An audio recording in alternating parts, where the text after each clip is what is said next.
Good morning, good evening, good afternoon, जो भी जब लेक्चर देख रहा है उसके according this is Ankita Arora back with the direct taxes for you that we are starting with transfer pricing के ऑलरेडी 2 पार्ट अपलोडेड हैं एंड दैट 2 पार्ट्स कवर कौन कौन से सेक्शन उसमें कवर किए हैं। तो that 2 parts cover the section that is 92B. 92B is international taxation. It covers 92A, that is associate enterprise. It covers the penalty given in 271AA as well as 271G and about country by country reporting. It also cover about country by country reporting. So basically we have covered this much in that part. तो अब हम move on कर रहे हैं किस पे? We are moving towards APA, advance pricing agreement. हम अब मूव करते हैं किस पे? एडवांस प्राइसिंग एग्रीमेंट पे as well as reference to transfer pricing officer that has already been said in that video. जैसा कि उस वीडियो में हमने समझा था कि नेक्स्ट में हम क्या कवर अप करेंगे, हम कवर अप करेंगे ट्रांसफर टीपीओ को रेफरेंस, ट्रांसफर प्राइसिंग ऑफिसर को जो हम रेफरेंस करते हैं that is AO refer to the transfer pricing officer. We are going to cover this in this video as well as we will cover 92CC that is advance pricing agreement. That is what? That is advance pricing agreement. Along with this, we will cover 92D, that is documents that are required to be kept. Documents that are required to be kept by the whom? By SCC. उसे कौन कौन से documents maintain करने हैं that we will cover over here.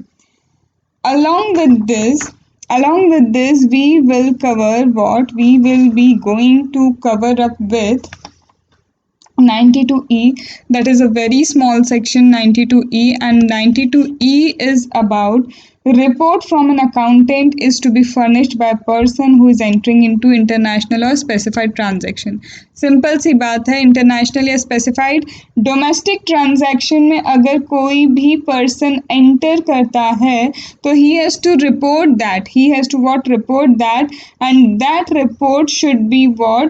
The report should be furnished and certified by an accountant, and we do not want कि accountant use हो, हम बोलते हैं कि a report should be obtained by chartered accountant. So we are going to cover up this in this video. इस video में अभी हम ये कवर करेंगे. Most probably you will get attached part along with this. इसी में मैं एक पार्ट अटैच कर दूंगी और यहाँ पे ये आपका एक पार्ट हो गया और इस पार्ट में जो नेक्स्ट पार्ट जो इसी से ही ज्वाइन मिलेगा आपको, उसमें आपको various methods under which arm's length price is calculated, जिसमें हमारा रेंज कॉन्सेप्ट भी कवर हो जाएगा, जिसमें हमारा क्या है? रेंज कॉन्सेप्ट भी कवर हो जाएगा. तो अब इसके बाद आई डोंट थिंक सो आपके लिए ट्रांसफर प्राइसिंग का कोई भी टॉपिक, कोई भी सेक्शन, कोई भी प्रोविजन बचता है. अब देखो, जैसे ही ट्रांसफर प्राइसिंग हो जाएगा तो उसके बाद I am giving you a marathon. Yes, I am going to give you a marathon. Ma'am, marathon का क्या मतलब है? See, I have taken lot of time. कम से कम ऑलमोस्ट 10 डेज से कुछ भी अपलोड नहीं कर पाई हूँ. So what I have done कि मुझे क्या करना है, आपको अब मैराथन देना है. दैट मीन्स मैं आपको एक ही दिन में 3 से 4 घंटे या फिर 5 आवर्स का क्या दे दूँगी. देखो, वीडियो एक नहीं होगा. मैं एक वीडियो की एक्सटेंशन सिर्फ 2 घंटे तक की रखना पसंद करती हूँ, तो 2 आवर्स का एक वीडियो आपको मिला करेगा, 2 आवर्स और 2.5 आवर्स तक का. बट आई एम प्लानिंग कि कैसे भी मैं 5 to 6 आवर्स में ओवरऑल इंटरनेशनल टैक्सेशन को कवर अप कर पाऊँ.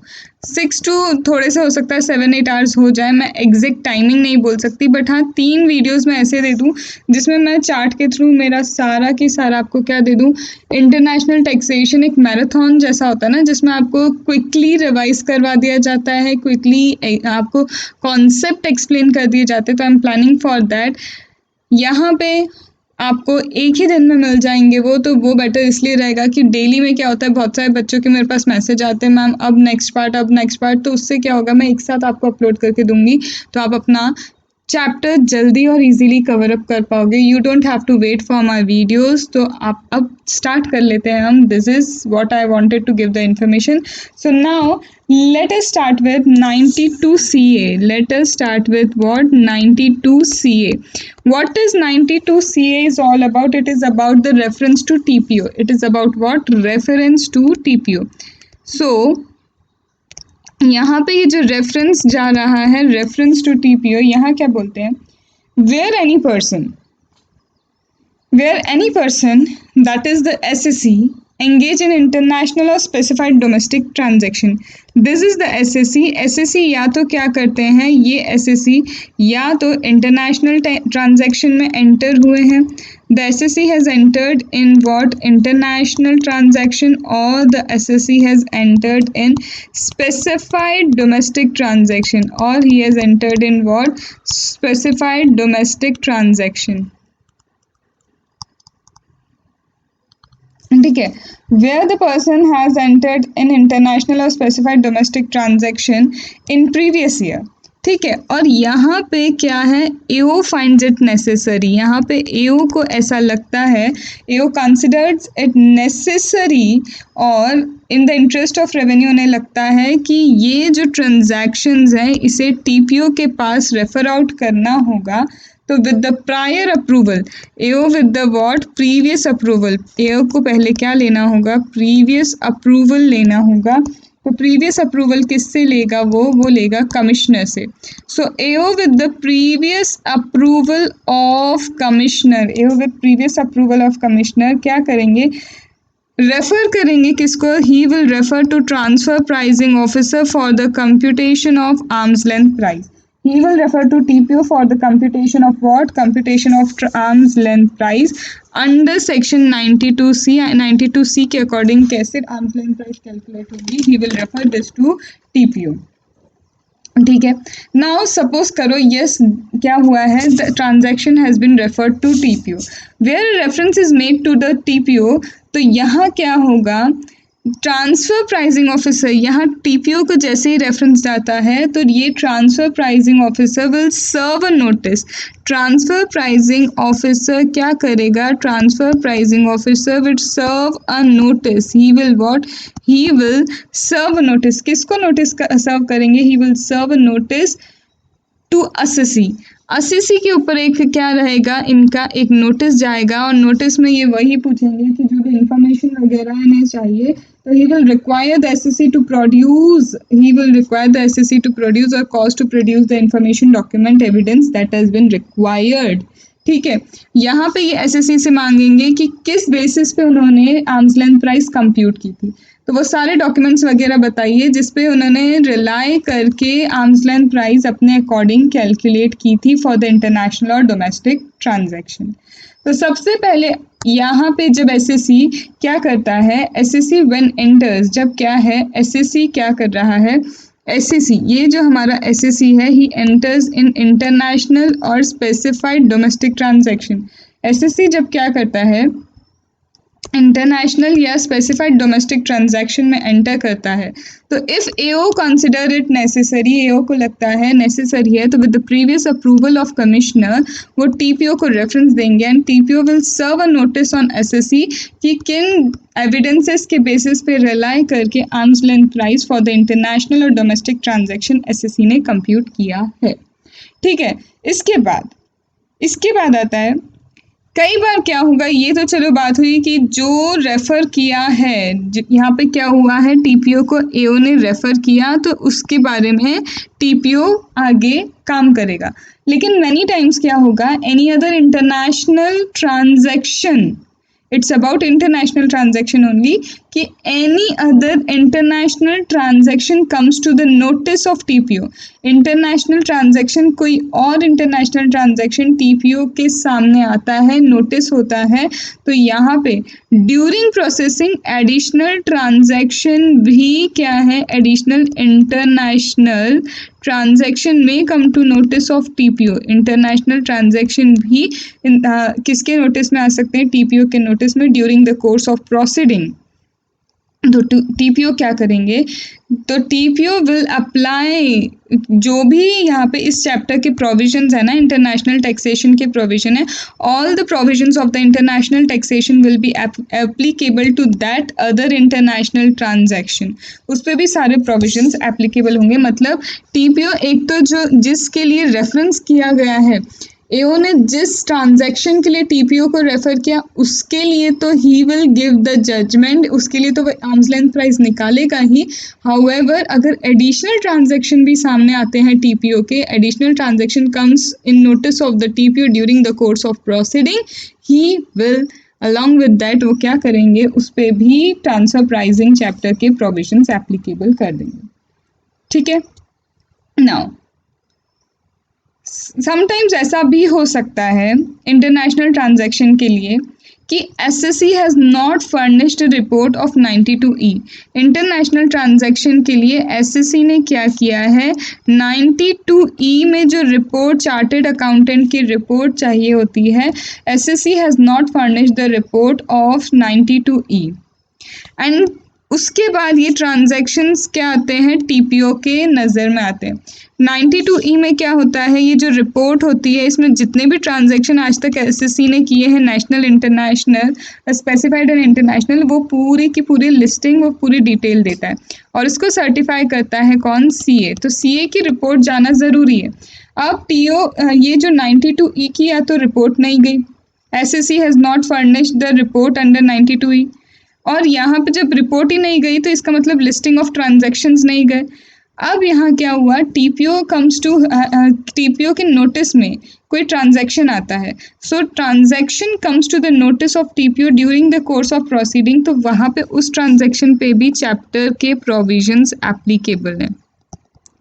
एक तो या फिर क्या है कि एडिशनल ट्रांजैक्शन आता है, रिपोर्ट फर्निश की लेकिन रिपोर्ट में वो ट्रांजैक्शन नहीं लिखा, या फिर रिपोर्ट ही फर्निश नहीं किया और टीपीओ के नोटिस में कोई ट्रांजैक्शन आता है, तो in both the case the chapter के प्रोविजन क्या होंगे, चैप्टर के provisions will be applicable over here. तो यहाँ तक बात समझ में आई। तो यहाँ मैं ये बोल सकती हूँ 92A में दैट रिपोर्टिंग, ये जो रिपोर्टिंग रिक्वायरमेंट है, रिपोर्टिंग रिक्वायरमेंट क्या है, एसएससी के ऊपर है। हमारा जो एसएससी है, हमारे एसएससी के ऊपर पूरी की पूरी क्या है, रिपोर्टिंग रिक्वायरमेंट है। ये जो एसएससी है, इस एसएससी के ऊपर क्या है, पूरी रिपोर्टिंग रिक्वायरमेंट इनके ऊपर है, that is tax payer is having the requirement of reporting. And this tax payer, ये जो टैक्स पेयर है, he is under the obligation to file an audit report, और उसे ही ऑडिट रिपोर्ट फाइल करनी है एओ के सामने for all the international transaction that he has undergone. ठीक है।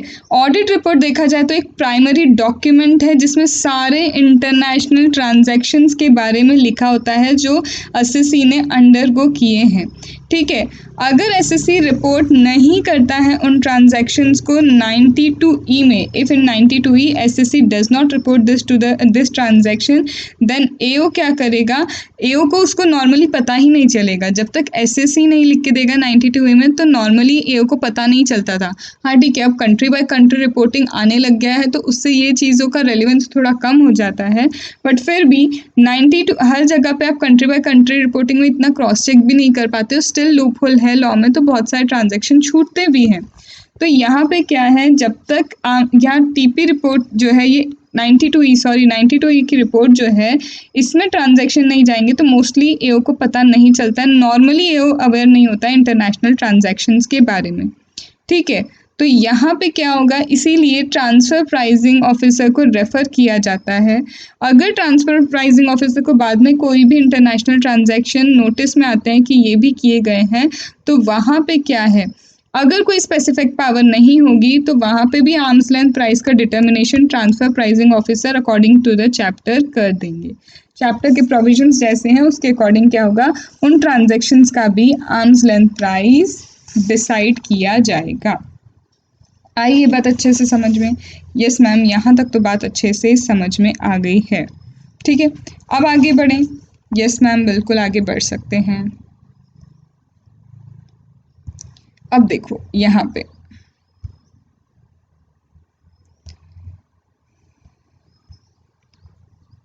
नाउ नोटिस कौन इशू करता है? Notice is issued by TPO. TPO will issue the notice to the assessee, और उन्हें जो भी एविडेंस वगैरह है जिस पे एसएससी ने रिलाई किया और आर्म्स लेंथ प्राइस कैलकुलेट की, तो उसकी सारी डिटेल्स चाहिए होती हैं किसको? टीपीओ को.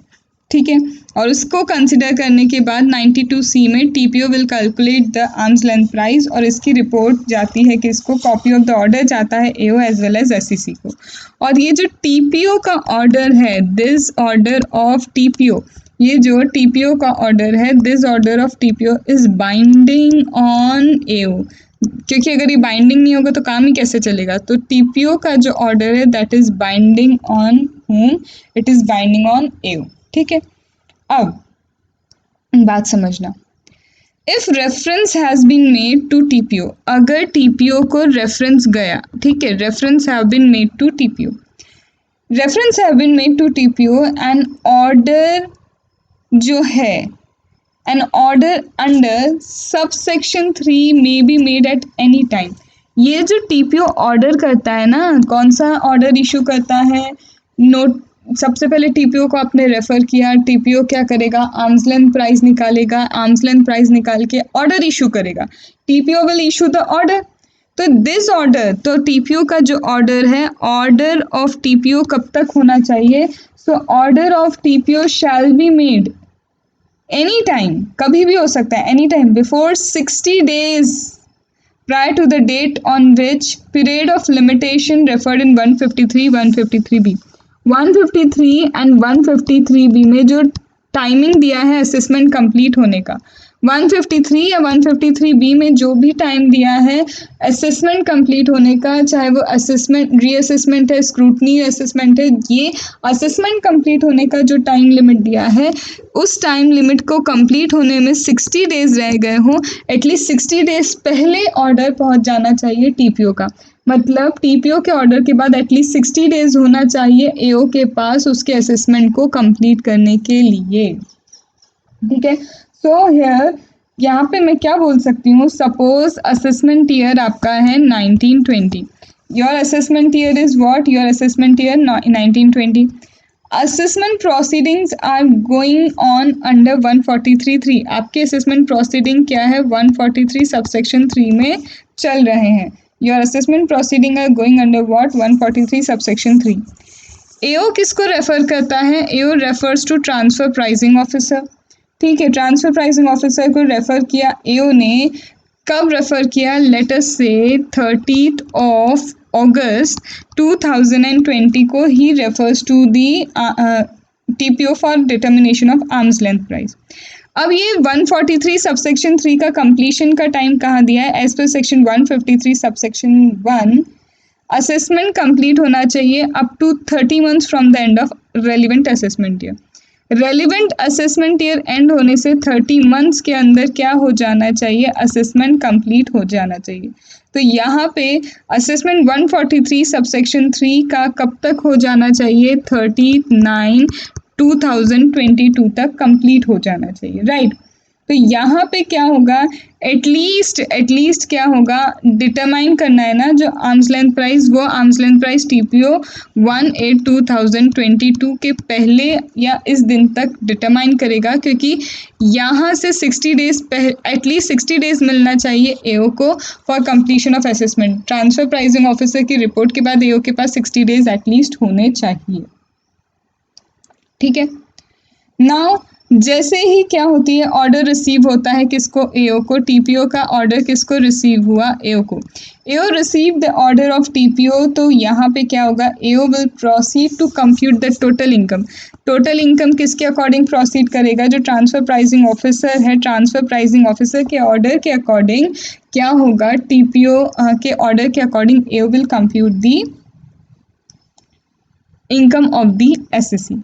अब यहाँ ऐसा हो सकता है, कैसा हो सकता है? देयर इज मिस्टेक, टीपीओ से कुछ मिस्टेक हो गई. तो क्या यहाँ पे जो टीपीओ से कुछ मिस्टेक हुई है ऑर्डर में, where with a view to rectifying any mistake apparent from record, TPO offer or TPO may amend an order. कई बार TPO से भी गलती हो सकती है, मिस्टेक apparent from record हो सकता है, and TPO for rectifying mistake rectify करने के लिए क्या करते हैं, for rectifying the mistake TPO क्या कर रहा है, अमेंड कर रहा है ऑर्डर को।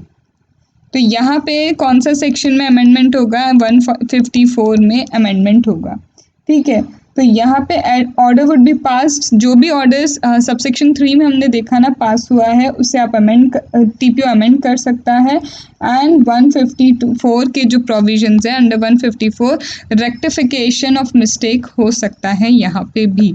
सो यहाँ basically mistake apparent from record है तो रेक्टिफाई हो सकता है ऑर्डर, राइट। ओके, अब आगे बढ़ते हैं। Where amendment is made by TPO, अब सपोज करो सच में ऐसा हुआ, गलती हुई और अमेंडमेंट हुआ, टीपीओ ने क्या किया, अमेंडमेंट किया। And the copy of amendment order is send to whom, AO को भी क्या हुआ, अमेंडमेंट ऑर्डर दिया गया। यहाँ पे 154 में order has been amended and the amended order is being send to AO, ठीक है। तो अब एओ भी क्या करेंगे, अपना असेसमेंट अकॉर्डिंगली क्या करेंगे, चेंज करेंगे in conformity with the order. So AO will also proceed to amend the assessment order of assessment order भी वो चेंज करेंगे in conformity with the order of transfer pricing officer, with the order of transfer pricing officer वो भी क्या करेंगे, इसे change करेंगे, ठीक है। नाउ आगे क्या होगा, ट्रांसफर प्राइसिंग ऑफिसर क्या करेंगे, for the purpose of determining arms length price under this section. यहाँ पे ये जो ट्रांसफर प्राइसिंग ऑफिसर है, ट्रांसफर प्राइसिंग ऑफिसर ये जो आर्म्स लेंथ प्राइस निकाल रहे हैं, तो transfer pricing officer has following powers, उनके पास कुछ पावर्स हैं इन सेक्शन की, लाइक जैसे 131 सबसेक्शन 6 हो गया, 133 है, 133A, मतलब यहाँ पे सर्वे की पावर भी है ट्रांसफर प्राइसिंग ऑफिसर को, यहाँ पे बुक्स ऑफ अकाउंट मंगवाना, ओथ पे वगैरह इन सब चीज़ों की भी पावर है। तो मतलब 131 सबसेक्शन 6, यहाँ पे 133A दैट इज सर्वे की पावर, 133 ये सारे सेक्शंस की पावर किसके पास है, ट्रांसफर प्राइसिंग ऑफिसर के पास है। All these powers are given to transfer pricing officer। तो ट्रांसफर प्राइसिंग ऑफिसर बेसिकली क्या होता है, CIT ही होते हैं, CIT CCIT ही होते हैं। तो यहाँ पे उन्हें ये सारी चीज़ों की ट्रांसफर प्राइसिंग ऑफिसर की को ये सारी क्या है, पावर दी जाती है। तो ट्रांसफर प्राइसिंग ऑफिसर का अगर मैं बेसिकली मीनिंग बोलूँ तो transfer pricing officer could be a joint commissioner, transfer pricing officer could be deputy commissioner, it could be assistant commissioner और ऑथराइज्ड बाय बोर्ड, या फिर कोई बोर्ड का ऑथराइज्ड भी हो सकता है। तो TPO officer means joint commissioner, deputy commissioner, assistant commissioner, authorised by the board, या फिर जो ऑथराइज करता है बोर्ड ऑथराइज करता है फॉर दिस फंक्शन, वो होते हैं TPO. Sorry I have said CIT CCIT, it is joint commissioner, deputy commissioner और असिस्टेंट कमिश्नर, जिसे बोर्ड ने क्या किया है, ऑथराइज किया है। तो दिस इज व्हाट, ये होते हैं हमारे transfer pricing officer. And the order of transfer pricing officer is binding on AO, ठीक है। आया, यस मैम बिल्कुल आया। कोई भी दिक्कत हो, कुछ भी हो तो पूछ लेना कमेंट में। एंड नियर अबाउट 10 डेज थे, मैंने किसी के भी कोई भी क्वेरी सॉल्व नहीं कर पाई हूँ, तो so sorry for that because there were some work going on, कुछ चीज़ें थी तो I was little bit busy, sorry for that. And I hope being the lectures are late, but कुछ बच्चों को अभी भी बेनिफिशियल होंगे और वो वेट भी कर रहे होंगे इन लेक्चर्स का, ठीक है। चलो आगे बढ़ें। यस मैम बिल्कुल आगे बढ़ते हैं। 92D पे आते हैं। 92D is what, 92D is maintaining keeping the information and document by person who enters in international और specified domestic transaction.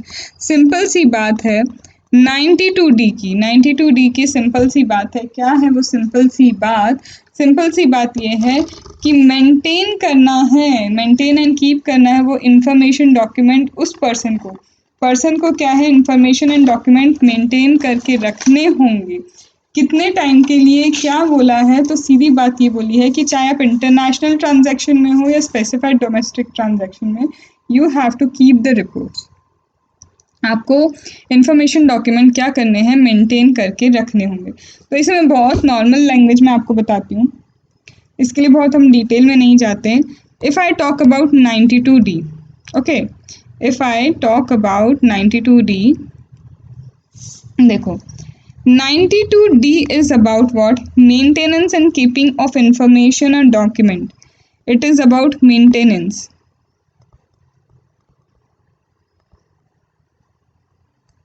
and keeping of information and document by assessee. Maintenance and keeping the information document by assessee. Now, when assessee enters into either international transaction, when assessee क्या कर रहा है, assessee enter करता है कहाँ पे, when assessee enter into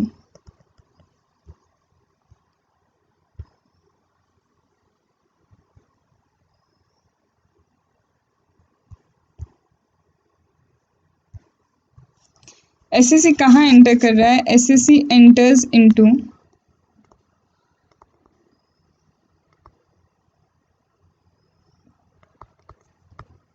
international transaction और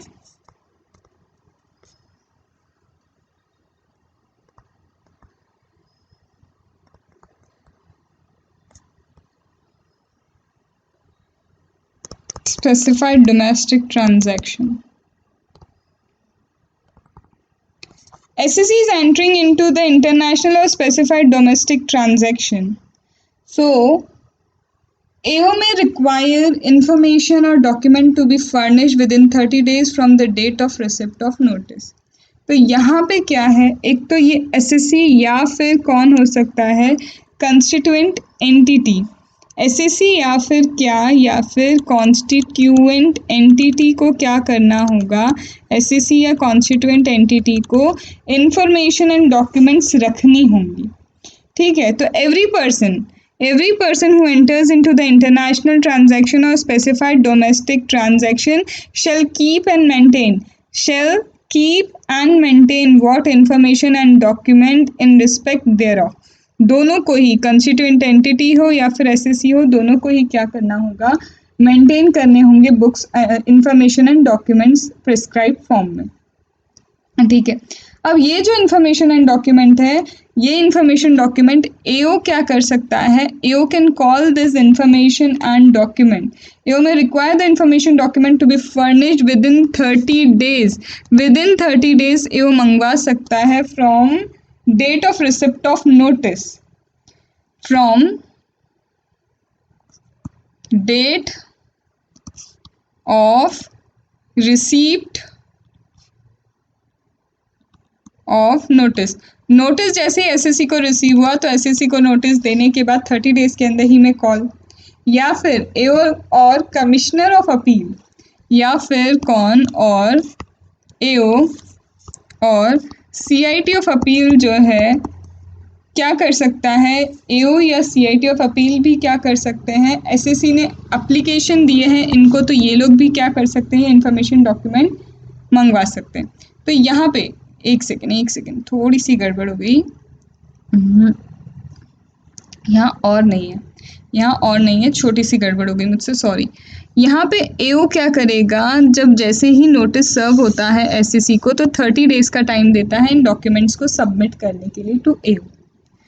लेकिन यहाँ पे हमारे एसएससी को लगता है within 30 days it's not possible to give up the documents. तो एओ क्या करेगा, AO will file an application. AO क्या करेंगे, एसएससी क्या करेगा, एप्लीकेशन देगा.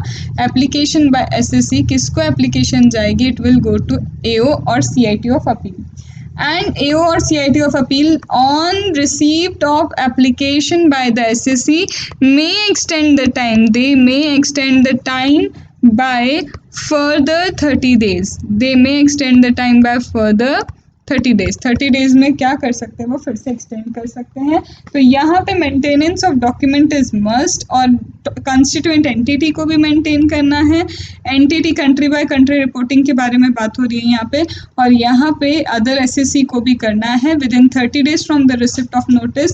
This is to be given to AO, और एओ को देना होगा। लेकिन अगर लगता है 30 डेज में एसएससी को कि he would not be able to give this documents, this information, so he may apply to AO or CIT of appeal and they may extend it by further 30 days। 30 days से और extension दे सकते हैं। It is may, it is may। अब यहाँ पे आप बोलेंगे ma'am एक एक को क्या, सबको ऐसा करना है कि ये डॉक्यूमेंट्स बना के ही रखने होंगे? तो यहाँ पे याद रखो, information and documents are not required to be maintain. यहाँ पे सारे के सारे 50 लाख का भी ट्रांजेक्शन हुआ तो क्या इंफॉर्मेशन डॉक्यूमेंट, 2 लाख के ट्रांजेक्शन पे इन्फो डॉक्यूमेंट चाहिए क्या? नहीं। Information document are required to be maintain where aggregate value recorded in books of account of international transaction entered by assessee exceeds 1 crore। Aggregate value of the international transaction, I'm again saying aggregate value जो है international transaction की, अगर वो books of account में 1 crore exceed करती है तो आपको बुक्स ऑफ अकाउंट मेंटेन करना है, इन्फो डॉक्यूमेंट बनाना है, रखना है, अदरवाइज कोई ज़रूरत नहीं है। तो aggregate value should exceed 1 crore, it should exceed 1 crore for international transaction. और फिर ये मेंटेन कितने टाइम तक करके रखने? For 8 years from the end of assessment year. फिर इनका मेंटेनेंस होगा 8 years from end of assessment year. 8 years from the end of assessment year ये क्या होगा? मेंटेन होगा। ठीक है, रेलिवेंट असेसमेंट ईयर से 8 years तक फिर क्या करना होगा? In books of account and documents को मेंटेन करके रखना होगा। Okay, are you getting this point? Yes ma'am, we are getting this point. और अगर कोई डाउट हो तो हम बिल्कुल पूछ लेंगे। Good. Then coming to 92E, और 92E ऑलरेडी मैं आपको तीसरी बार बता रही हूँ कि 92E में क्या है कि अगर आप इंटरनेशनल ट्रांजैक्शन में एंटर करते हैं तो you have to, the assessee have to obtain report from CA से क्या करना होगा? उन्हें रिपोर्ट ऑब्टेन करनी होगी एंड फर्निश करनी होगी 30 November of assessment year, 30 November of the assessment year के पहले। ऑन और before 30 November of the assessment year, that is audit report के साथ आपको क्या करना है? सीए की जो है रिपोर्ट ऑब्टेन करनी है, साइन वेरीफाई सीए करेगा उसको। तो 92E की रिपोर्ट आपको क्या करनी है? सबमिट करनी है, that is to be sign verified by CA. आया यहाँ तक? यस मैम, बिल्कुल आया, अच्छे से समझ में आया। Now let us move towards Appa. Appa is 92CC, that is advance pricing agreement. Appa is what? 92CC, that is advance pricing agreement. So let us move to Appa. चलो आ जाए अप्पा पे। Yes ma'am. Now let us come to Appa. Appa is 92CC. Section number 92CC is about advance pricing agreement. So let us discuss about the advance pricing agreement. Here, board with the approval of central government. यहाँ पे क्या करता है board? Central government की approval से board can enter into an advance pricing agreement with any person. Here board, CBDT, board with the prior approval of central government may enter into advance pricing agreement with any SSC. Why this advance pricing agreement? ये जो advance pricing agreement है ये बताता है कि arms length price कैसे calculate होगी, उसका स्पेसिफिक मैनर क्या होगा in which the arms length pricing would be determined for an international transaction to be entered into by that person. Advance pricing agreement क्यों है? Advance pricing agreement helps us, वो बताता है कि क्या बताता है? Determining the arms length price. Manner क्या होगा आर्म्स लेंथ प्राइस डिटरमाइन करने का? आर्म्स लेंथ प्राइस डिटरमाइन कैसे होगी? तो डिटरमाइन कैसे करना है? डिटरमाइन करता है arm's length price as well as manner of determining the arms length price. वो ट्रांजैक्शन जो ऑलरेडी एंटर हो गए उनके लिए भी हो सकता है ये, and the transaction that are to be entered, international transaction already या फिर टू बी, दोनों के लिए है। ऑलरेडी वाला कैसे है वो हम अभी देखेंगे रोल बैक में, लेकिन यहाँ पे अभी हम लिखते हैं क्या? इंटरनेशनल ट्रांजैक्शंस के लिए। इंटरनेशनल ट्रांजैक्शन में आर्म्स लेंथ प्राइस कैसे निकलेगा? तो international transaction to be enter वाले जो इंटरनेशनल ट्रांजैक्शन है, टू बी एंटर्ड, तो उनके लिए कैसे आर्म्स लेंथ प्राइस डिटरमाइन होगा, मैनर क्या होगा, this is to be discussed in, ये करता है कौन? APA, advance pricing agreement. ठीक है, नाउ ये जो मैनर की बात हो रही है, manner of determining the arms length price, यहाँ पे वही मेथड होंगी जो 92C में दी है, या फिर कोई अदर मेथड भी प्रिस्क्राइब की जा सकती है। या तो 92C जो अभी हमने नहीं किया, that is CUP method, resale sales price method, transactional net margin method, ऐसे 5 मेथड्स हैं, ग्रॉस मार्जिन मेथड। तो ये कुछ 5 मेथड्स हैं जिनके बेसिस पे एक है आपका प्रॉफिट स्प्लिट मेथड। तो या तो 92C की मेथड होंगी या other method that is prescribed, और उसी से क्या होगा? आर्म्स लेंथ प्राइस कैलकुलेट करेंगे। उसी से क्या करेंगे? आर्म्स लेंथ प्राइस कैलकुलेट करेंगे, right. Now 92C and 92CA, notwithstanding कुछ भी लिखा हो 92C या 92CA में, आर्म्स लेंथ प्राइसिंग जो होगी, आर्म्स लेंथ प्राइसिंग वो कैलकुलेट होगी according to the manner that has been given in advance pricing agreement. अब 92C में कुछ भी लिखा हो या फिर कहीं पे 92CA में कहीं भी कुछ भी लिखा हो, हाउएवर जो कैलकुलेशन होगा इंटरनेशनल ट्रांजैक्शन के आर्म्स लेंथ प्राइस का, that will be only according to the advance pricing agreement. तो board can enter with the prior approval of central government with any SEC the advance pricing agreement to determine the arm length price और the manner of determining the arms length price that could be either according to 92C और other method as may be prescribe for the transaction that are to be entered by the SEC. However, notwithstanding anything contained in 92C or 92CA, the advance pricing, the arm length price would be calculated according to advance pricing agreement. So entered. अब ये जो advance pricing agreement है, ये agreement का time limit क्या होता है, कितने टेन्योर के लिए ये एडवांस प्राइसिंग एग्रीमेंट एंटर करते हैं। So the advance pricing agreement is entered for 5 executive previous year. यहाँ पे क्या है, प्रीवियस ईयर से काउंट करेंगे आप। यहाँ पे क्या करेंगे, ये 5 ईयर्स के लिए, 5 years, 5 consecutive previous year, 5 consecutive previous year. ठीक है, तो ये सिर्फ 5 साल के लिए आपका लगता है, कितना, फिर सिर्फ 5 ईयर्स के लिए आप इसमें एंटर कर सकते हो। So the agreement that is advance pricing agreement shall be valid for period not exceeding 5 consecutive previous year. ठीक है, अब यहाँ पे ये जो एग्रीमेंट है, is the agreement binding? So yes, the agreement is binding. Is the agreement binding? So I will say yes, the agreement is binding. An agreement is binding on person in whose case and in respect of transaction in relation to which agreement has been entered. Person specific है, जिस person के साथ advance pricing agreement करा गया है, वहीं पे उसी पर्सन के लिए this would be binding. Same transaction है, ए का एंड बी के ट्रांजैक्शन सेम है, but advance pricing agreement A के साथ एंटर हुआ है, तो it will not be binding on B.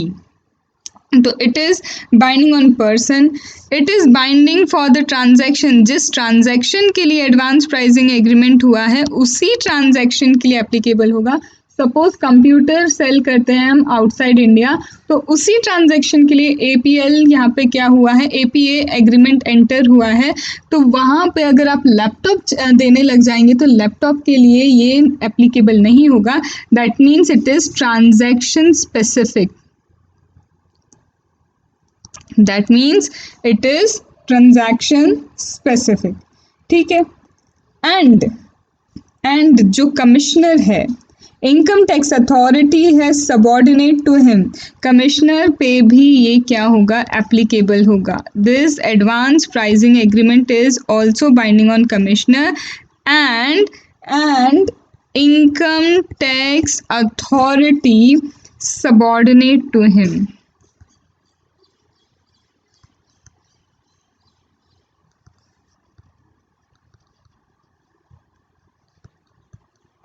subordinate to him in respect of the said person and transaction। इस person और transaction के लिए कमिश्नर एंड उसके सबॉर्डिनेट जो है इनकम टैक्स अथॉरिटी उनके लिए एप्लीकेबल होगा।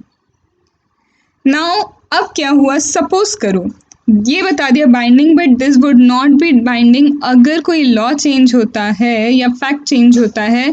एग्रीमेंट जिसके लिए एंटर हुआ है, एग्रीमेंट जो एंटर हुआ है will not be binding if not binding if there is change in law. अगर क्या हुआ है, चेंज हुआ है, if there is change in law और there is change in fact for which it has been enter, जहाँ enter हुआ है, जैसे लैपटॉप के कंप्यूटर की जगह लैपटॉप आप सेल करते हैं तो there is change in fact, वहाँ पे चेंज हो गई है या फिर लॉ चेंज हो जाएगा तो ये बाइंडिंग नहीं रहेगा, it will not be binding. ठीक है। नाउ यहाँ पे एक चीज़ और है, अगर मिस रिप्रेजेंटेशन ऑफ फैक्ट है या फिर फ्रॉड है जिसके through advance pricing agreement enter किया, there is misrepresentation of the fact or the agreement has been obtained by the person by fraud, या फिर क्या है, फ्रॉड है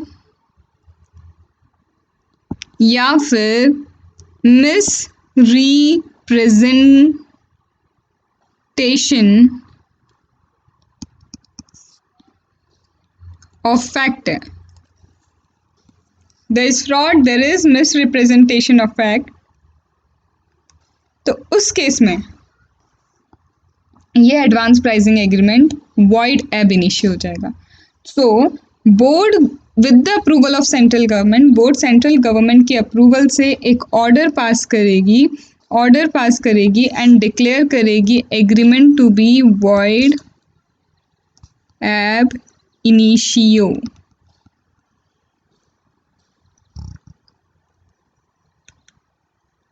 ठीक है। ओके, अब क्या हुआ, सुनो, आपका agreement void ab initio declare हो गया, आपका एग्रीमेंट क्या है, डिक्लेयर हो गया वॉइड एब इनिशियो। अब क्या, the agreement have been declare to be void ab initio, तो अब जितने भी प्रोविजन ऑफ द एक्ट हैं, all the provision of the act will apply to the person as if the agreement has not been entered. कभी agreement enter ही नहीं हुआ था, तो इस केस में all the provision of the act will apply. इस केस में क्या होगा, all the provision of the act will apply.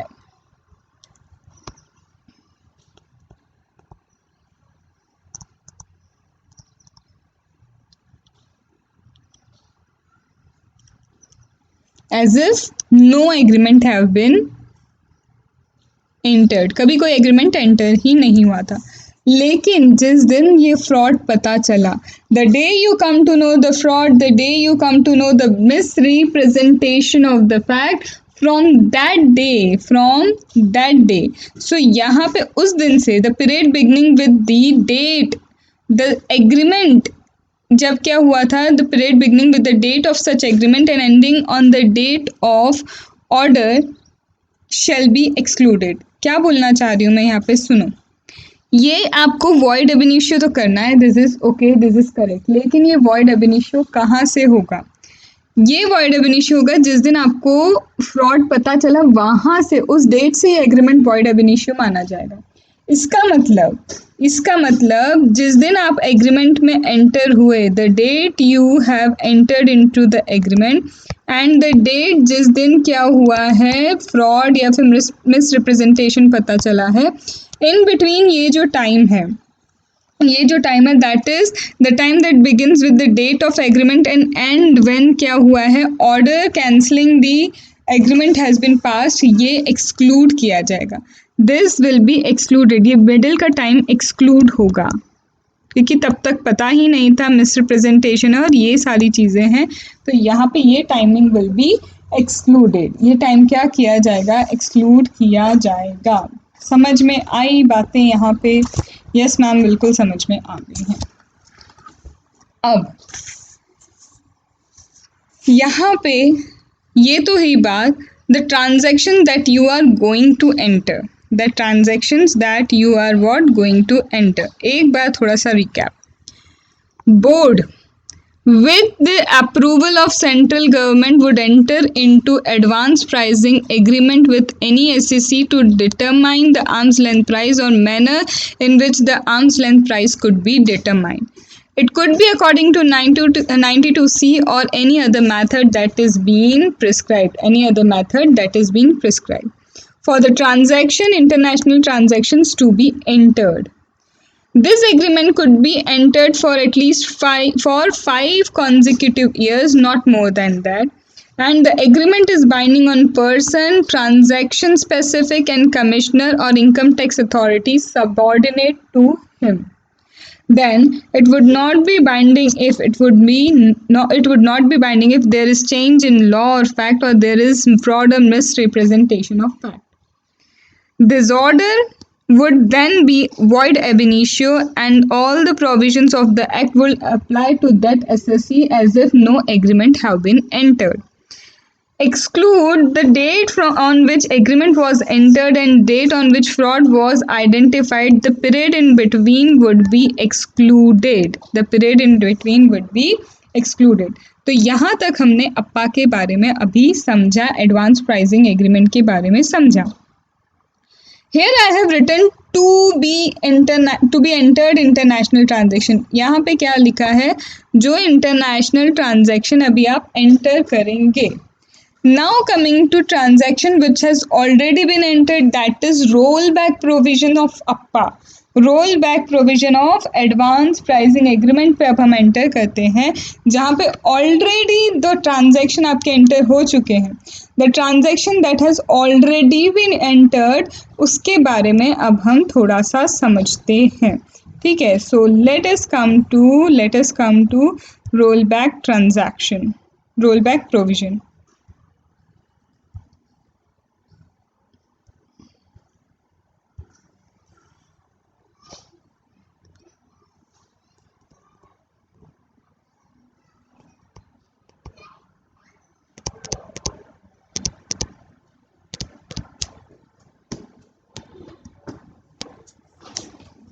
Now this rollback provision. This agreement, that is advance pricing agreement, would be subject to certain condition. There would be certain procedure and there would be certain manner, and according to that condition, procedure, manner, advance arm's length price would be determined. या फिर जो भी specific manner होगा उसके according भी होगा in relation to international transaction that is to be entered by the person. ठीक है, अब यहाँ पे एक चीज़ समझना, रोल बैक प्रोविजन क्या कहता है। This agreement that has been referred in subsection 1, ये जो एडवांस प्राइसिंग एग्रीमेंट है जो कहाँ रेफर किया है, ये advance pricing agreement that have been referred in subsection 1। Subsection 1 में ये जो एडवांस प्राइसिंग एग्रीमेंट एंटर किया, ठीक है, may subject to condition, procedure and manner as may be prescribed। कुछ उसमें क्या हो सकते हैं, कुछ कंडीशंस दे देंगे। may subject to certain condition, certain manner may subject to certain conditions, certain manner, certain procedure.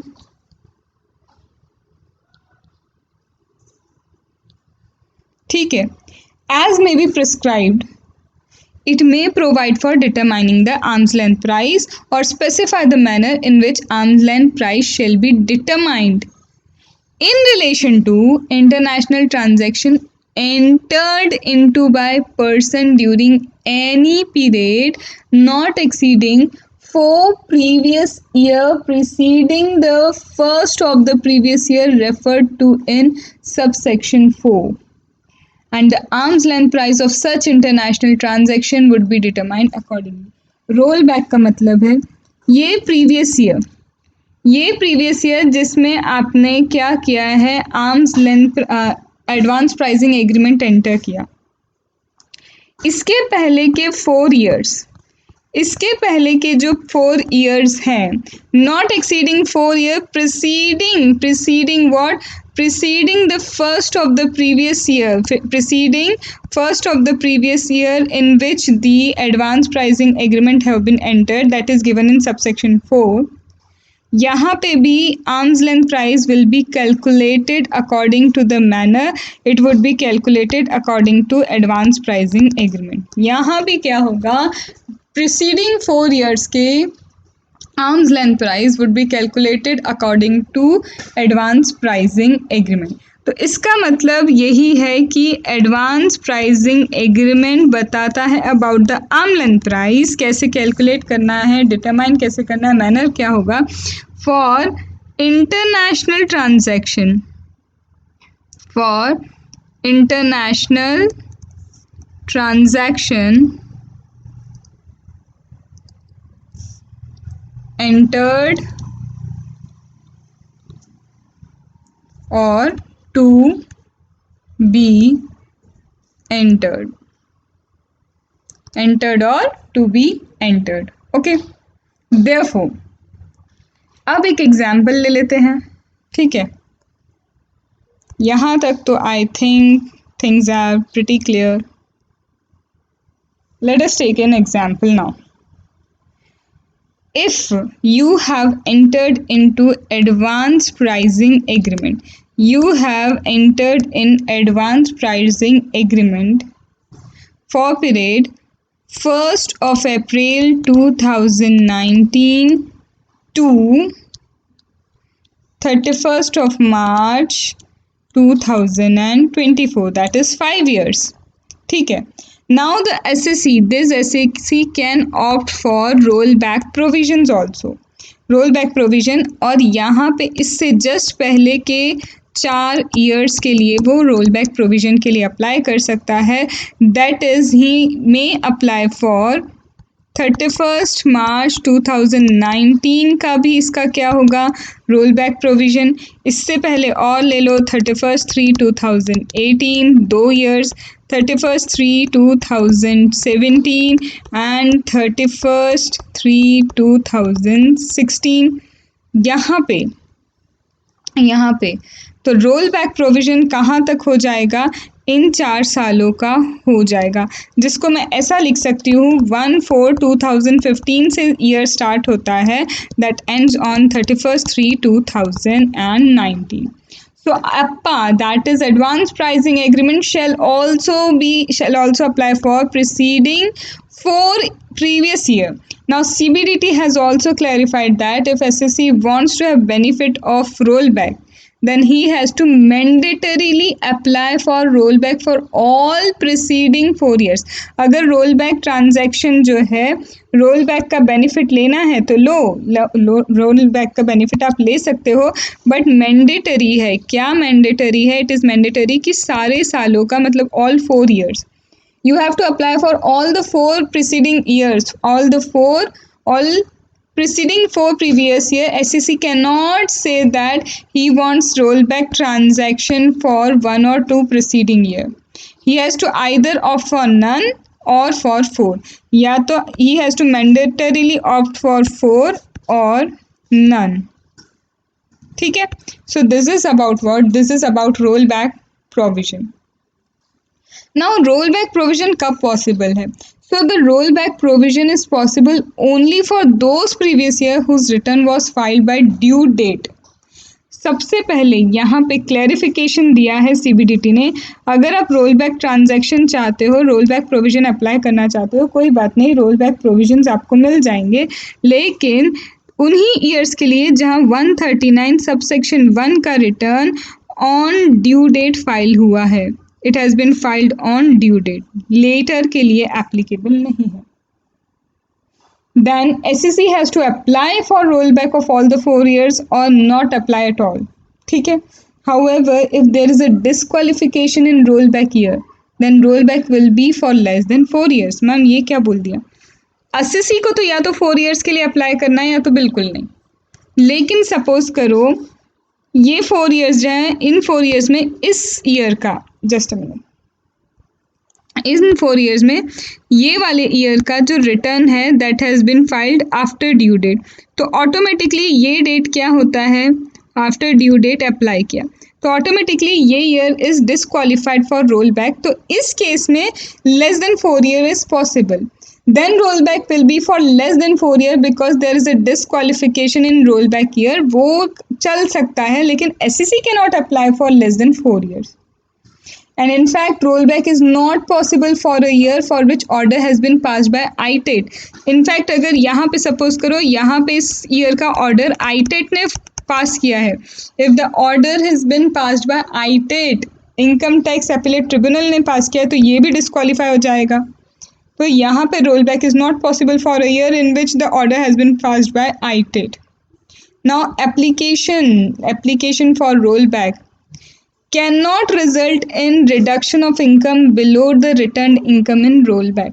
तुमने rollback के लिए अप्लाई किया, ठीक है, इस ईयर की इनकम यू हैव स्टेटेड, आपने रिटर्न ऑफ इनकम में 5 करोड़ बताई, लेकिन जब आर्म्स लेंथ प्राइस के अकॉर्डिंग कैलकुलेट किया गया तो यहाँ पे तो सिर्फ 3 करोड़ इनकम होनी चाहिए थी. तो यहाँ बता दे कि application of roll back can not result in reduction of income below return income. Return income में जो दे दिया उसके बाद उससे कम अब आप, बट ऑब्वियस डिपार्टमेंट अपना नुकसान नहीं करवा रही. So application of rollback cannot result in reduction of income below the returned income. Okay, if return income is, suppose you have 5 crores and your income adjusted by TPO comes to be 3 crores and application of rollback result in income different from that, तो आप rollback के according उसे कम नहीं कर सकते हो. आप क्या नहीं कर सकते, कम नहीं कर सकते हो. इसका मतलब जो रिटर्न इनकम है वही रिटर्न इनकम कंसीडर की जाएगी. ठीक है, आया. इनफैक्ट एक चीज़ और बताऊं, जैसे सपोज करो आपने रिटर्न ऑफ इनकम में 100 लाख बताई आपकी इनकम, टीपीओ ने आपकी इनकम बोली 120 लाख, फिर एडवांस प्राइसिंग एग्रीमेंट लगा के आपकी इनकम 90 लाख आ रही है, तब भी क्या होगा, 100 लाख विल बी कंसिडर्ड, आपकी ये कंसिडर नहीं होगी. Are you getting the point? So what? This is all about advance pricing agreement. Now we have to see the effect of advance pricing agreement. We have to see what? We have to see the effect of advance pricing agreement, and that has been given in 92CD. That has been given where? That has been given in 92CD. That is the effect of advance pricing agreement. So let us move toward that, and after this we will be having one thing left, and that is what? And that is your various methods, that is range concept, that is how to calculate arm's length price. Okay, चलो बढ़े आगे. Yes ma'am, बिल्कुल. So let us come to 92CD.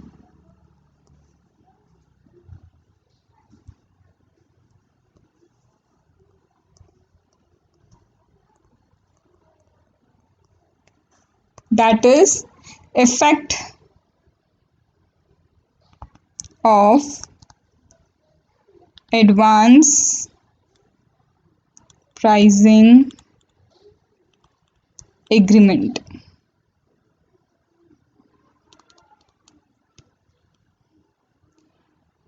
Now, so the effect of advance pricing agreement, ठीक है. सबसे पहले this section that is 92CD. The section that is 92CD is an overriding section because यहाँ starting में ही क्या लिखा है, स्टार्टिंग में लिखा होता है not with standing anything contain two the country in section 139. Whatever is being written in section 139, it overrides that section. It overrides section 139. And that means if any person has entered into advance pricing agreement and prior to the date of entering into the agreement, any return of income has been furnished under 139 for assessment year that's relevant to the previous year in which the agreement have been applied, and the person and such person shall furnish within a period of 3 months from the end of the month in which the agreement was entered into a modified return. Ma'am ये क्या बोला, मुझे तो कुछ समझ नहीं आया, please समझा दीजिए. देखो, सबसे पहली चीज तो ये 139 को ओवरराइड करता है. यस मैम, ये बात तो समझ में. Now a person has entered into advance pricing agreement. यहाँ पे एक पर्सन है, he has entered into advance pricing agreement. But advance pricing agreement में एंटर करने के लिए he has to apply for advance pricing agreement. And might be possible this application that he has done for entering into advanced pricing agreement, it may take 1 or 2 years to process out. It may take 1 or 2 years to process out, and but obvious 2 साल अगर इसकी processing में लगे हैं, advance pricing agreement में enter होने के लिए लगे हैं, तो with in this 2 years he might have filed the return. He might have filed the return. Might क्या, actually he has filed the return. उसने 139 के अकॉर्डिंग रिटर्न फाइल कर दिए होंगे. Return of income has been furnished under 139 for the assessment year that is relevant to the previous year, right. Now यहाँ पे अब क्या हुआ, उसने जब ये अप्लाई किया था, उसने 5 years के लिए अप्पा अप्लाई किया. 2 years तो प्रोसेसिंग वगैरह में लग गए. 2 years तक उसने नॉर्मल 139 का रिटर्न फाइल किया. और जिस दिन यहाँ पे क्या हुआ, 3rd year में एडवांस प्राइसिंग एग्रीमेंट एंटर हो गया और यहाँ पे ये पूरे 5 years उसमें इंक्लूड कर लिए गए. यहाँ पे क्या कर लिया, ये पूरे 5 years उसमें इंक्लूड कर लिए. अब समझो, रिटर्न ऑलरेडी फाइल हो चुका है. रिटर्न अगर ऑलरेडी फाइल हो चुका है तो यहाँ पे क्या होगा, this person has to file modified return. अब इस पर्सन को क्या करने होंगे, मॉडिफाइड रिटर्न फाइल करने होंगे, मतलब न्यू रिटर्न फाइल करने होंगे. और ये जो न्यू रिटर्न वो फाइल करेगा, मॉडिफाइड रिटर्न फाइल करेगा, दिस विल बी एज्यूम कि वो 139 में ही फाइल किए गए हैं. As per section 139 it has been furnished, ये यही माना जाएगा. और ये जो मॉडिफाइड रिटर्न है, within 3 months from the end of the month in which the said agreement was entered.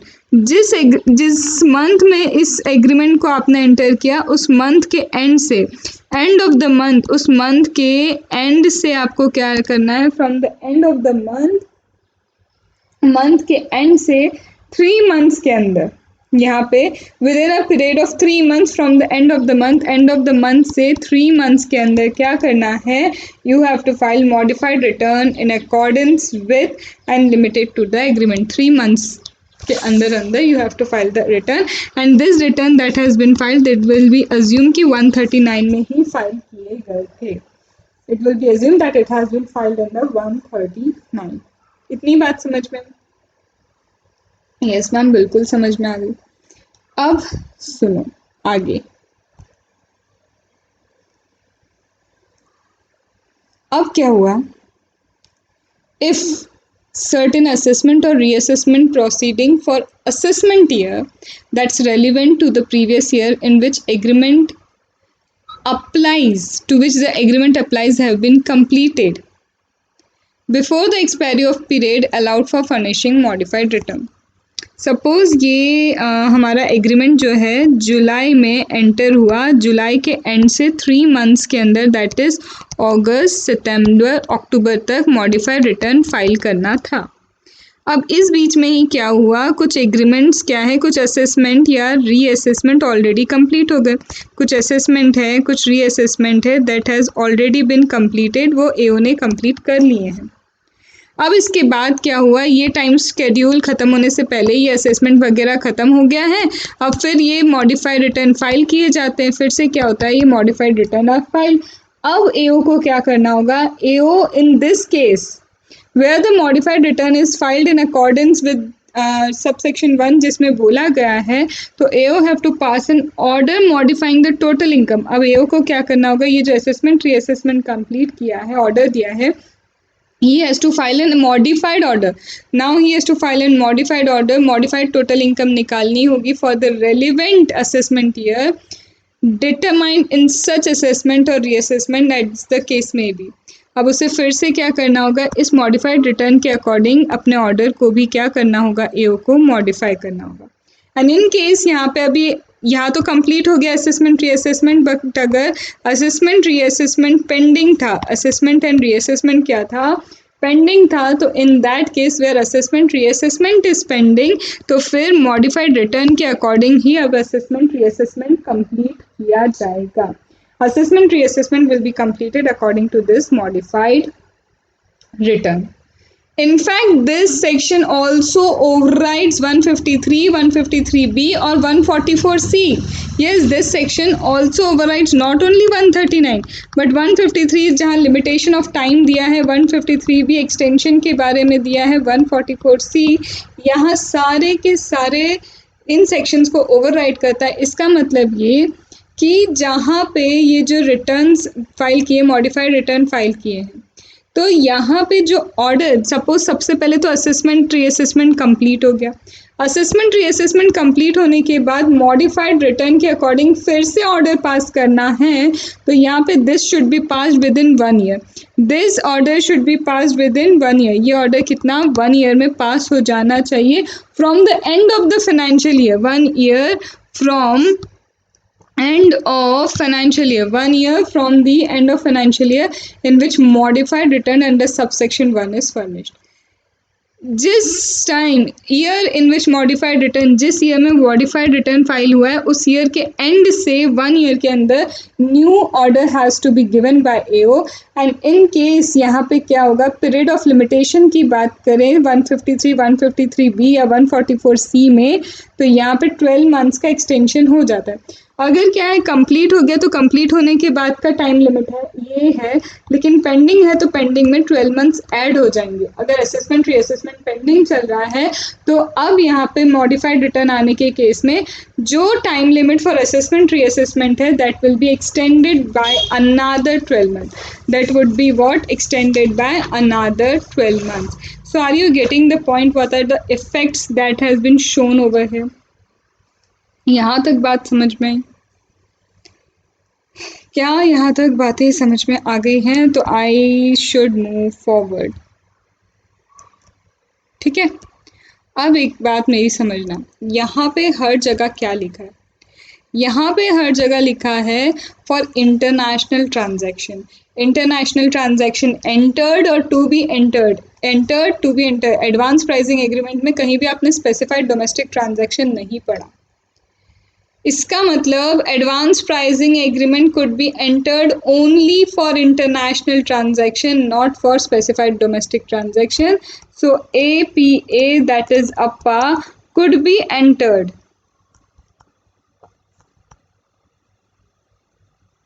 It could be entered only for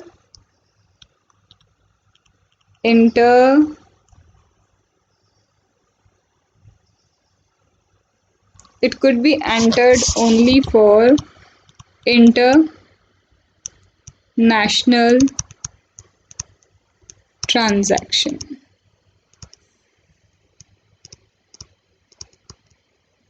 Not at all specified domestic transaction. Not at all specified domestic transaction. ठीक है, यहाँ तक बात समझ में आ गई? Yes ma'am. अब आगे बढ़ें? यस मैम, बिल्कुल आगे बढ़ते हैं। Now let us take an example, और उसके हिसाब से हम सारी चीज़ों को एक बार और कवर करने की कोशिश करते हैं, ठीक है। चलो, we are taking the example of an SSC, that is Hindustan Lever. Taking the example of SSC, that is HUL, that is Hindustan Unilever. This Hindustan Unilever makes an application to CBDT. He is making an application to CBDT. Hindustan Unilever makes application to CBDT for entering into APPA, for entering into Advanced Pricing Agreement. ठीक है. This application has been made on 10th of July 2019.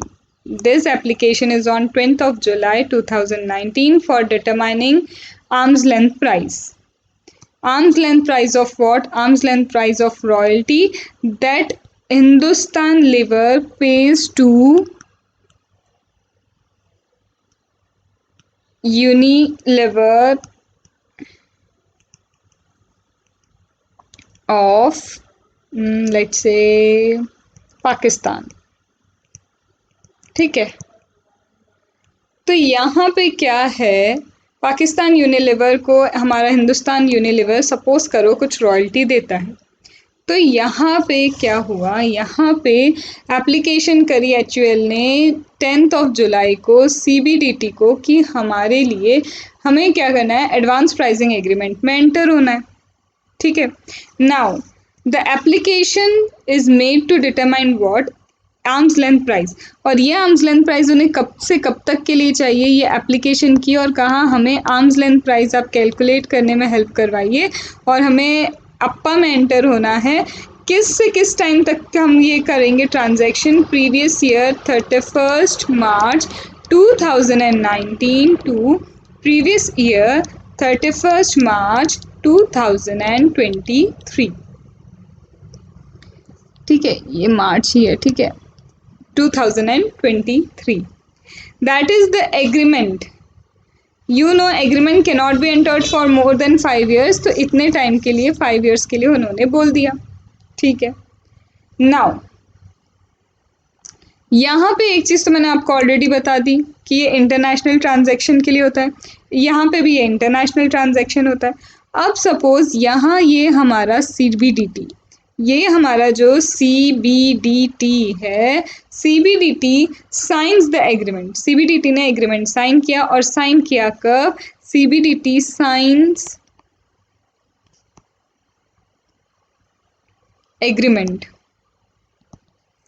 on 1/9/2020 for the previous year for 31st/3/2019 to ये जो time इन्होंने दिया है, इस time के लिए जो एग्रीमेंट साइन हुआ वो हुआ है 1st of September 2020 को साइन हुआ.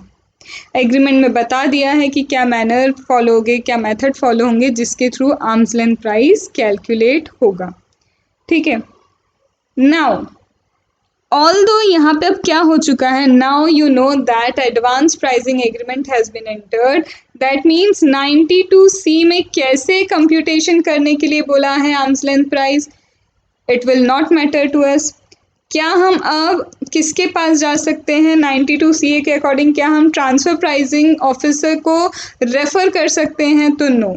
जस्ट यहाँ पे जैसे ही आपका एडवांस प्राइसिंग एग्रीमेंट एंटर हो गया, तो यहाँ पे ना तो आपको 92CA को ध्यान रखना है, ना ही आपको 92C को ध्यान रखना है. दैट मीन्स ना reference to transfer pricing officer होगा और ना ही computation according to 92C. 92C के अकॉर्डिंग कंप्यूटेशन नहीं होगा. In fact, this agreement is binding on SSC, this agreement is binding for the transaction, this agreement is binding for commissioner and income tax authority subordinate to the commissioner. ठीक है, इसका मतलब binding होने का मतलब है कोई अपील नहीं हो सकती. There is no appeal possible, no appeal to the CIT of appeal possible. Advance pricing agreement में ने जैसा बोला है उसके अकॉर्डिंग ही आपका ट्रांजैक्शन की आर्म्स लेंथ प्राइस कैलकुलेट होगी। No appeal can be possible, no reopening under 263। Commissioner 263 में रीओपनिंग नहीं कर सकते, हम सीआईटी को अपील नहीं कर सकते। इतनी बात समझ में आई, क्योंकि ये बाइंडिंग है। अब कोई अपील वगैरह का काम नहीं, कोई रीओपनिंग का काम नहीं। अब यहाँ पे सपोज करो, सपोज प्रीवियस ईयर 31/3/2019 का रिटर्न फाइल कर दिया गया था। यहाँ पे 31/3/2019 का रिटर्न फाइल किया था 30/11/2019 को। अब यहाँ पे देखो, यहाँ एग्रीमेंट साइन हुआ, इस मंथ के एंड से 3 मंथ्स आपको काउंट करने थे, इस मंथ के एंड से 3 मंथ्स हमें काउंट करने थे। तो इस मंथ के 3 मंथ से अगर हम काउंट करें तो दैट इज व्हाट आपका पूरा निकल जाएगा सितंबर, अक्टूबर, नवंबर, दिसंबर। आपके पास दिसंबर तक का टाइम था कि आप मॉडिफाइड रिटर्न फाइल कर सकते हैं, और मॉडिफाइड रिटर्न फाइल करने का ये आपके लिए क्या था, टाइम था। यहाँ पे अब क्या हुआ, सपोज करो 31/3/2019 का रिटर्न 30th of November 2019 को फाइल किया, and which is all you know which is not as per advance pricing agreement. Now SSC shall file a modified return। अब एसएससी को within 3 months from the end of the month, within 3 months from the end of the month when advance pricing agreement was entered, advance pricing agreement जब enter हुआ, वो तो यहाँ 2020 में enter हुआ, और यहाँ पे ये देखो 2019 में ही उसने एडवांस प्राइसिंग एग्रीमेंट नहीं देखा था, तो उसके अकॉर्डिंग रिटर्न फाइल कर दिया। तो यहाँ से 3 मंथ्स के अंदर क्या करना है, उसे मॉडिफाइड रिटर्न फाइल करना है। Now SSC will file modified return for 31/3/2019।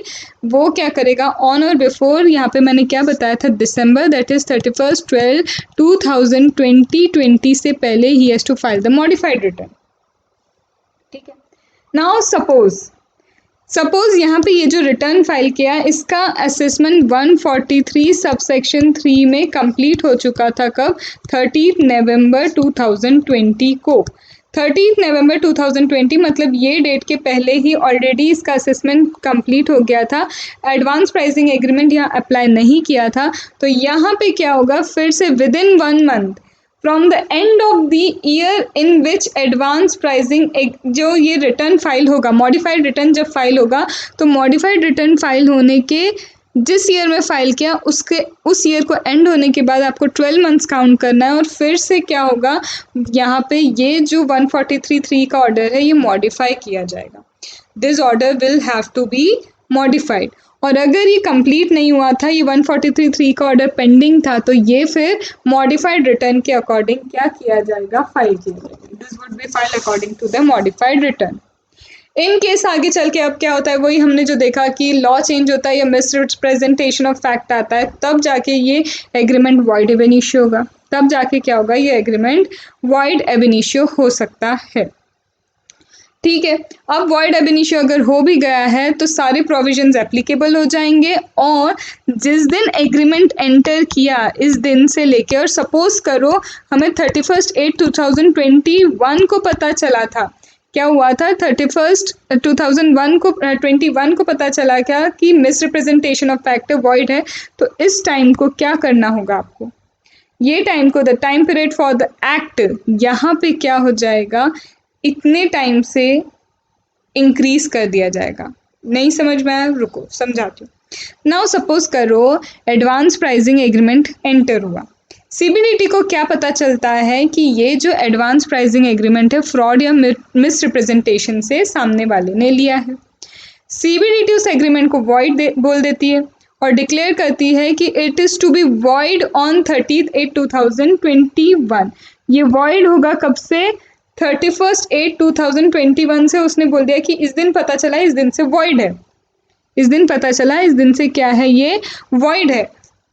तो प्रोविजन तो देखो सारे एप्लीकेबल होंगे आगे के लिए, इस दिन के बाद जितने भी एक्ट के प्रोविजन है वो एप्लीकेबल होंगे, लेकिन अब टाइम पीरियड जो है, time period of the act shall be increase from 1/9/2022 to 31/8/21। यहाँ पे क्या हो जाएगा, ये टाइम पीरियड इंक्रीज कर दिया जाएगा। क्योंकि यहाँ से यहाँ तक क्या हुआ है, यहाँ से यहाँ तक बिना किसी मतलब एडवांस प्राइसिंग एग्रीमेंट के प्रोविजंस लगाए गए थे। तो यहाँ से यहाँ तक के लिए जो आपको एग्रीमेंट करना, जो आपको असेसमेंट करना है, सिर्फ यहाँ से यहाँ तक के लिए जो टाइम है वो इंक्रीज किया जाएगा। That will be increased from here only. Therefore, the time limit for issue of notice, अगर आपको नोटिस इशू करना है 149 सबसेक्शन 1 में, तो वो 1 ईयर से यहाँ पे क्या कर दिया जाएगा, इंक्रीज कर दिया जाएगा।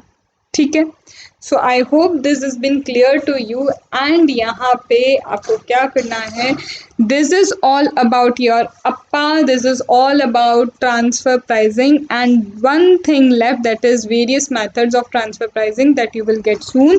तो इसके बाद ट्रांसफर प्राइसिंग एग्रीमेंट हमारा कंप्लीट है।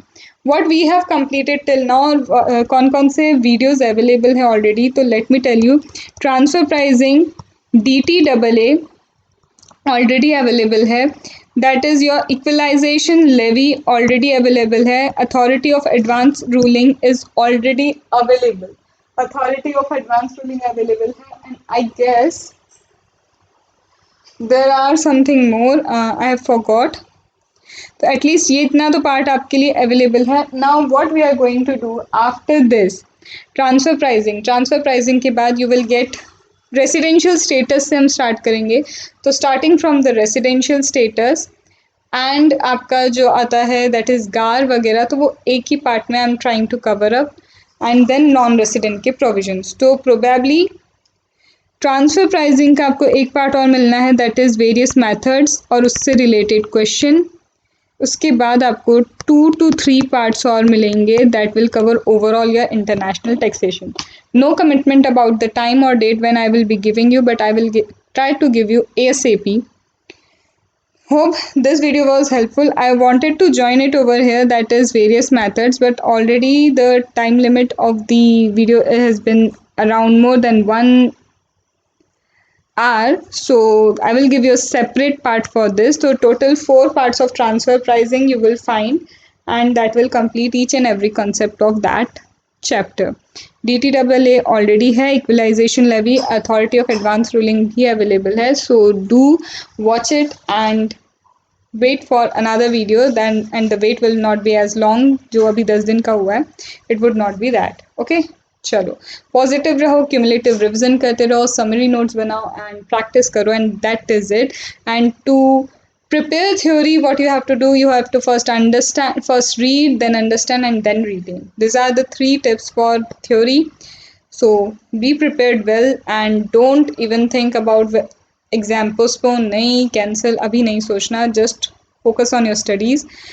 But as I said, if the circumstance would not be good, I would suggest don't go for exam, because life matters more than your education. Your family needs your life, not your education, not your degree. Okay, chalo, bye bye.